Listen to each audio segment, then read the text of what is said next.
best and the brightest are born in every neighborhood.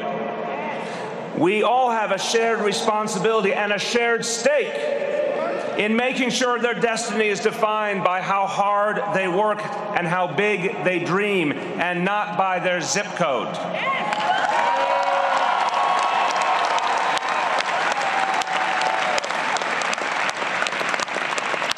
So when we call on the wealthiest among us to pay just a little more in taxes to fund universal pre-K and after-school programs,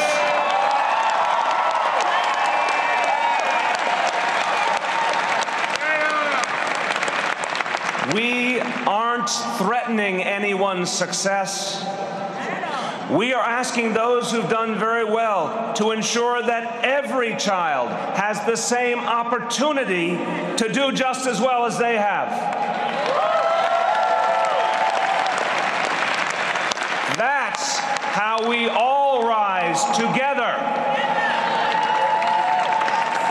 Public safety is a prerequisite for the thriving neighborhoods that create opportunity in this city. And so is respect for civil liberties.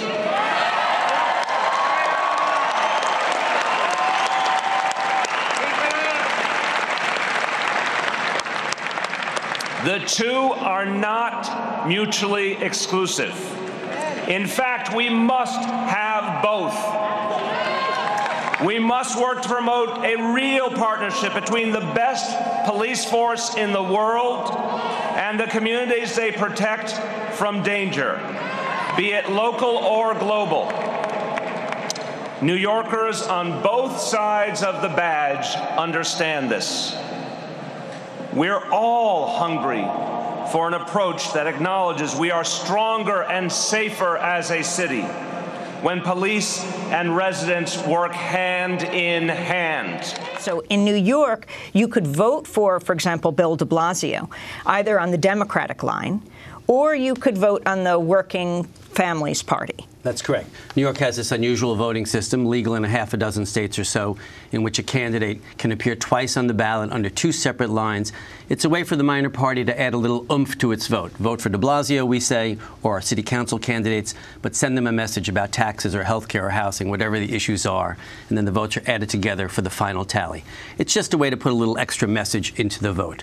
But the real work is almost always inside the Democratic Party primary, and that's where Working Families has focused its efforts, both in New York and in other states, trying to get progressives elected. That's how you do it. And it's hard and messy, but when it works, as it did this last week in New York, it's a very exciting moment. Well, Dan, one of the things I raised in my column in the Daily News earlier this week, that this is perhaps the most progressive. Not only is it the first Democratic mayor in 20 years, but it's really perhaps the most progressive overall government the city of New York has seen in maybe 50 years. You'd have to go back to the time of John Lindsay, the liberal Republican, to see a comparable situation, because it's not just the mayor, but it's the public advocate, Letitia James, that you also supported. It's all of these members in the city council, right, that there is really a potential here for precedent-setting legislation and governance now. Yeah, well, I mean, that's what are elections about. They're supposed to be about the society pausing and saying, how are we doing? And in fact, what de Blasio and his team did, and the council members, and Tish James and so on, is they recognized that things were not going so brilliantly for everybody. There had been the Gilded Age of Bloomberg, in which certain things really worked well for certain parts of the society. The real estate crowd really understood they were on a major roll. But de Blasio, to his credit, said, no, it really is not working well for everyone, and we need to pause and say that. And what was beautiful about this election is that people heard it, and they responded overwhelmingly. So now the hard part starts. Getting elected is easy compared to governing, but de Blasio has the wind at his back, and he has a council, a city council, that is not as prominent, obviously, but is really made up of some first-rate people. But interestingly, you have a Democratic governor, Andrew Cuomo, who out of the gate said he is not going to necessarily back de Blasio's signature call for raising taxes on the rich to fund pre-K. So what's going to be now the tension? Knew, I'd be in your chair. Between the mayor now and supposedly a fellow Democrat in Albany. Albany? This is going to be the big battle, the big question mark going forward. Obviously, we favor what de Blasio has been saying about the need both to make these investments in children and other things, and transport and housing, and we also favor, obviously, progressive taxation. The governor, for whatever reason, has come out against it. We think that's not the right place to be, and that'll be, we'll fight that out in Albany. I like our chances. It's very interesting the way de Blasio put it. All over the country, candidates get defeated when they say tax the rich, tax the rich. But he made it very specific and inclusive. I mean, when he talked about taxing those who have the greatest wealth to help children in kindergarten, it was hard for even those who will have their taxes increased to oppose that. Yeah. And in reality, even rich people know that they're not being taxed quite enough if we're going to have a society that works for everyone.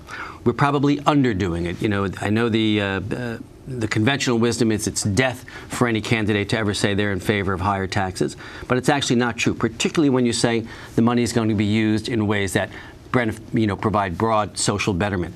That's what de Blasio did. That's what his allies are talking about.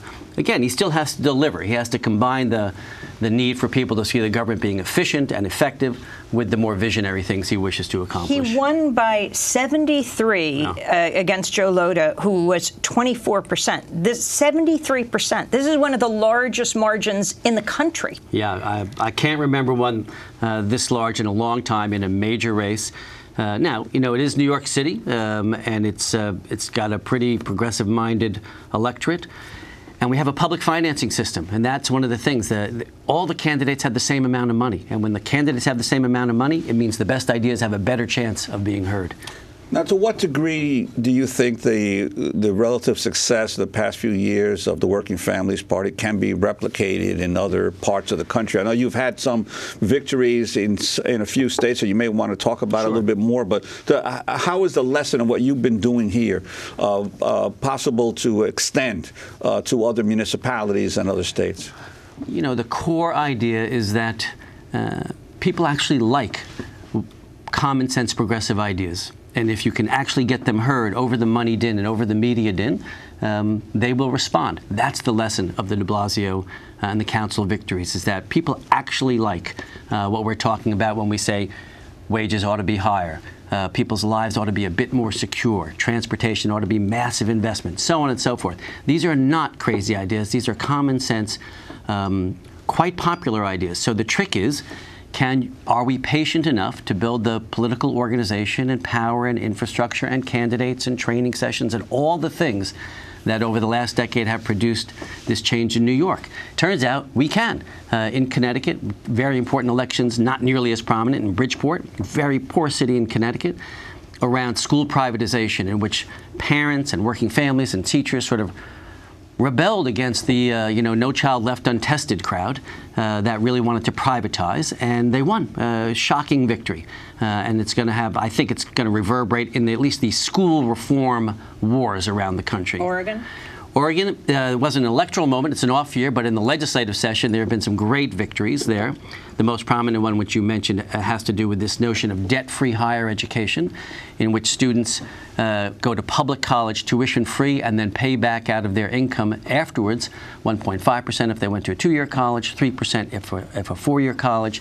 The idea being it's an obligation, but it's not a legal debt. It allows young people to get going with their lives instead of being saddled with these enormous debts that currently. I wanted to ask you about the effect of Occupy, the changing the conversation, even on the Working Families Party. Yes, New York's newly elected Mayor Bill de Blasio visited Occupy Wall Street in October of 2011. At the time, he was New York City's public advocate. Blasio, New York City public advocate. It's my job to make sure the city government of New York is treating people properly. And it's all of our jobs to protect the First Amendment and to honor a movement, a meaningful, heartfelt movement that's speaking to what people are feeling all over this country. I say to the mayor, this is not the right way to proceed. We need negotiation. We have seen for weeks, and I want to show equal respect to the police department of New York City and to the protesters who for weeks have worked together, have kept this peaceful, have shown respect to each each other and the surrounding community. That's how we need to proceed.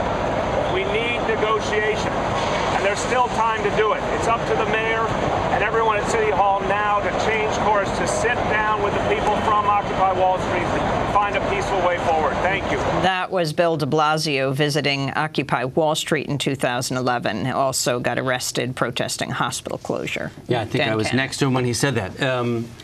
We are living in the world Occupy made, for sure. Whether or not they're still in Zuccotti Park, they're not. We are the beneficiaries of what they did in terms of making this inequality, which is, from our point of view, the core issue of our time. Economic inequality, racial inequality, environmental inequality, and so on. So that's a magnificent accomplishment by the young people who did that. And now it's our task to sort of bring that into the electoral moment, into governing, and so on, and try to redress some of those things. So I think, yeah, it's impossible to overstate what that 99% meant in terms of people's consciousness. Dan, I want to ask you about the role of the organized labor unions in terms of helping to spawn and nurture working families party. There's a handful of unions like the Communication Workers of America, SEIU, that have sort of been like the pivotal groups who have been helped to finance and get working families going. How is that relationship in terms of the governance of the Working Families Party? We describe ourselves as a community labor coalition, and as such we have a rule. You don't get to sit at the working families table if you don't represent someone other than yourself.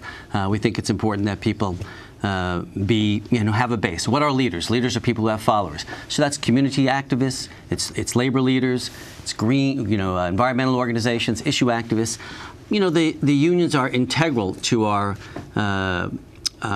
both our culture and our structure. But not all the unions, right? Certainly not all. It's a fraction of them, the more progressive-minded ones. They're under attack. I think they realized they needed a political voice as well. But I wouldn't say it's a labor party. It's a party of labor, but not a labor party. A party of blacks, not a black party. A party of greens, not a green party. You can't do any of those things in America. It's too complicated a country to just be one constituency. You have to try to build the big tent, but in our case, imbued with progressive values and ideals.